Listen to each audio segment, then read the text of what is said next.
आओ फिर से संभालो ये मुल्क बचा लो, अल्लाह के फजल से, अल्लाह के करम से, मुश्किल से निकालो, मुश्किल से निकालो, ये मुल्क बचा लो, ये मुल्क बचा लो। जब कौम पे वक्त कड़ा आया, दिल में एक नाम तेरा आया, जब कौम पे वक्त कड़ा आया, दिल में एक नाम तेरा आया, बस मुखलिस एक तुझे पाया।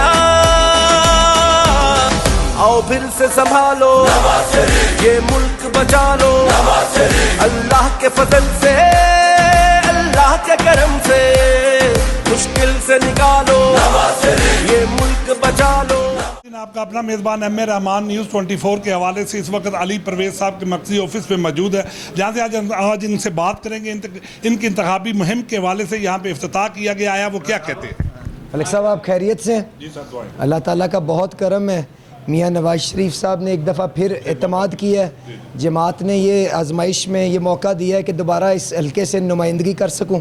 तो इंशाल्लाह ताला आप जानते हैं मलिक परवेज़ साहब का एक लंबा सफ़र इस हलके के अंदर है, पिछले तकरीबन 20 साल का, और उनके साथ साथ पिछले 10 साल से तो हम भी बाज़ाब्ता लगे हुए थे। और ये सारी वही टीम है जिन्होंने मलिक परवेज़ साहब को रिकॉर्ड लीड से कामयाब करवाया, मुझे रिकॉर्ड लीड से जितवाया। तो इंशाल्लाह ताला अल्लाह करम करेगा। और यहाँ की जो आवाम है वो भी बाशऊर है, वो ये जानती है कि शहबाज शरीफ साहब ने किस तरह दिवालियापन से इस रियासत को बचाया है। और अगर खुदा न खास्ता मुल्क को कोई नुकसान हो जाता तो उसके बाद तो हमारी अपनी पहचान जो थी उसका कुछ मकसद नहीं रहना था। तो अल्लाह ताला खैर रखे।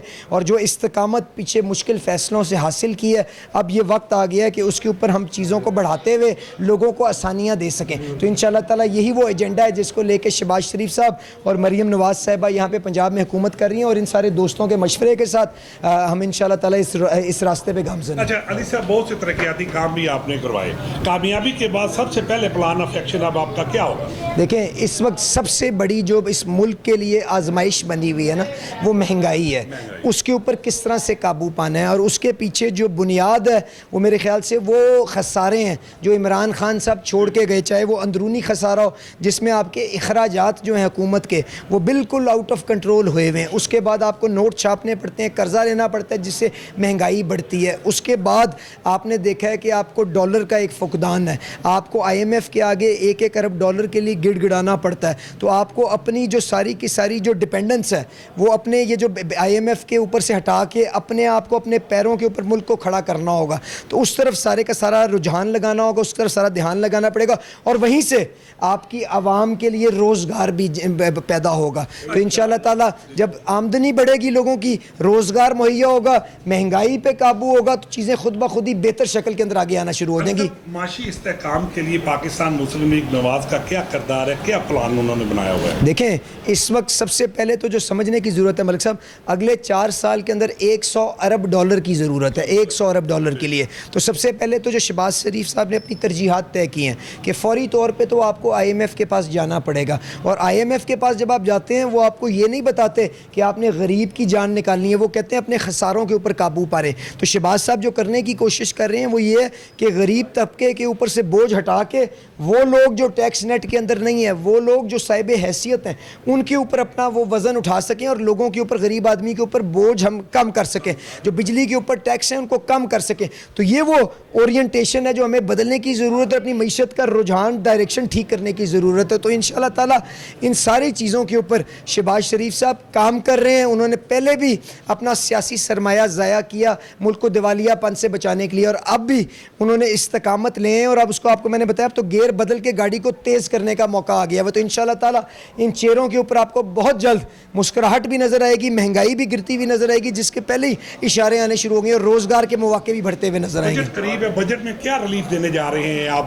गरीब आवाम को, जब 300 यूनिट का नारा भी लगाया पाकिस्तान मुस्लिम लीग नवाज ने? देखिए, बजट के अंदर शहबाज साहब की बड़ी क्लियर हदायत है कि कोई आदमी जिसके पास क्या कहते हैं आमदनी जो है वो एक सर्टन अमाउंट से बढ़ के है, या मुतसद जो आपका मराहत याफ्ता तबका है, सिर्फ उसके ऊपर टैक्स लगेगा। उसके अलावा किसी और अशिया के ऊपर, ख़ास तौर पे पेट्रोल, डीज़ल और बिजली के बिलों के ऊपर और टैक्स नहीं लगाया जाएगा, बल्कि घटाने की कोशिश करेंगे। और वो लोग जिनके पास आमदनी है, जो सरमाया रखते हैं, जो फिर लाहौर, जो पाकिस्तान के अंदर एक यहाँ पे कंफर्टेबल ज़िंदगी गुजारे हैं, उनके ऊपर इस सारे का सारा बोझ ट्रांसफ़र करने की कोशिश होगी और गरीब आदमी को तहफ़्फ़ुज़ देने की कोशिश होगी। इंतखाबात करीब है, यूथ को पैगाम देते हैं। मैं यूथ को सिर्फ ये पैगाम देना चाहता हूँ कि बिल्कुल बेउम्मीद होने की ज़रूरत नहीं है। इंशाअल्लाह ताला शहबाज शरीफ साहब, नवाज़ शरीफ साहब, मरियम साहिबा आगाह हैं पाकिस्तान किस मुश्किल मरहले से गुजर रहा है, और इंशाअल्लाह ताला जंगी बुनियादों के अंदर, मैं आपसे कुछ सालों की बात नहीं कर रहा, महीनों की बात नहीं कर रहा हूँ, दिनों के अंदर आपको वो बेहतरी और वो रास्ता नज़र आएगा जिससे पाकिस्तान का मकाम आलमी दुनिया के अंदर हम हासिल कर सकेंगे। बहुत बहुत शुक्रिया जी। बिल्कुल, इस वक्त राना अली नवाज साहब हमारे साथ मौजूद हैं। शोबा के हवाले से वकालत के साथ इनकी गहरी वाबस्तगी, आइन और कानून की बालादस्ती को बड़ी ही बारीक बीनी से देखते हैं। उसके साथ साथ हल्का के मसाइल और उनके मामलात को भी बड़ी ही बारीक बीनी से देखते हैं। आज हम उनसे बात करेंगे मौजूदा अली परवेज़ मलिक की कामयाबी के हवाले से, ज़िमनी इंतखाबात के हवाले से वो क्या कहते हैं। जी, मैं आपको बताता चलूँ कि मैं IPP जो इस्तेहकाम पाकिस्तान पार्टी है, अब्दुल अलीम खान साहब का कोऑर्डिनेटर हूँ, और यहाँ पे शुएब सिद्दीकी साहब जो मुश्तरका उम्मीदवार हैं मुस्लिम लीग नून के और IPP के, उनके बिहाफ पे मैं यहाँ पे आया था। इनॉग्रेशन थी ऑफ़िस की, और जहाँ पे आपका क्वेश्चन है अली परवेज़ साहब का ज़िमनी इलेक्शन में, देखें जो हमारी जमात है, अलीम खान साहब हैं या शुएब सिद्दीकी साहब हैं, वो अली परवेज़ मलिक साहब की हमायत का ऐलान उन्होंने किया है, और जो उनके कॉर्नर्स हैं जहाँ पे वो कंफर्टेबल हैं वहाँ से और यहाँ हर जगह से हल्का NA 119 से अली परवेज़ मलिक साहब को कामयाब करवाएंगे और बारी अक्सरियत से उनको लीड दिलवाएंगे।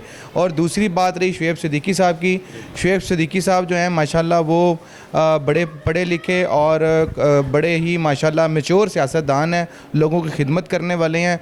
वो भी इस हल्के से पहले 2 दफ़ा MPA रह चुके हैं, और उन्होंने इस दफ़ा मुश्तरका उम्मीदवार हैं मुस्लिम लीग नून से और IPP से, वो इस हल्के से इलेक्शन लड़ रहे हैं 149 से, PP 149 से, और उनका इंतखाबी निशान उकाब है। हम पूरा उम्मीद हैं इस हल्के की जो आवाम है वो अलीम खान साहब से बहुत गहरी मोहब्बत का इज़हार करती है, उनसे प्यार करती है। जिस तरह हल्का PP 149 से जनरल इलेक्शन में अलीम खान साहब को आवाम ने कामयाब कराया, इंशाअल्लाह बड़े एग्रेशन से और बड़ी मोहब्बत से ये बाई इलेक्शन में भी अलीम खान साहब को और अलीम खान साहब के नामज़द उम्मीदवार जो हैं शुएब सिद्दीकी साहब और मुस्लिम लीग नून के जो नामज़द उम्मीदवार हैं PP 149 से शुएब सिद्दीकी साहब, इंशाअल्लाह उसको भी इस हल्के की आवाम जो है वो बारी अक्सरियत से कामयाब कराएगी। जी बिल्कुल, हमारे साथ इस वक्त साबका नाज़िम मौजूद हैं पाकिस्तान मुस्लिम लीग नवाज़ के साथ उनकी बड़ी गहरी वाबस्तगी, हमेशा पाकिस्तान मुस्लिम लीग का परचम उन्होंने बुलंद रखा। आया वो क्या कहते हैं अली परवेज़ मलिक साहब की कामयाबी के हवाले से। जी बिस्मिल्लाहिर्रहमानिर्रहीम। जी, अली परवेज़ साहब के हवाले से कि उनके वालिद साहब मलिक परवेज़ साहब इस हल्के से पहले 2 दफ़ा MNA सेलेक्ट हो चुके हैं। अब अली साहब भी दूसरी दफ़ा इलेक्शन लड़ने आ रहे हैं। इंशाअल्लाह ताला अवाम में, लोगों में उनका काफ़ी जो है हल्का अहबाब है, और इंशाअल्लाह ताला उम्मीद है कि वो बारी अक्सरियत से कामयाब हो जाएंगे। उसके साथ साथ PP 149 से शुएब सिद्दीकी साहब वो भी इंशाअल्लाह ताला कामयाब हो जाएंगे।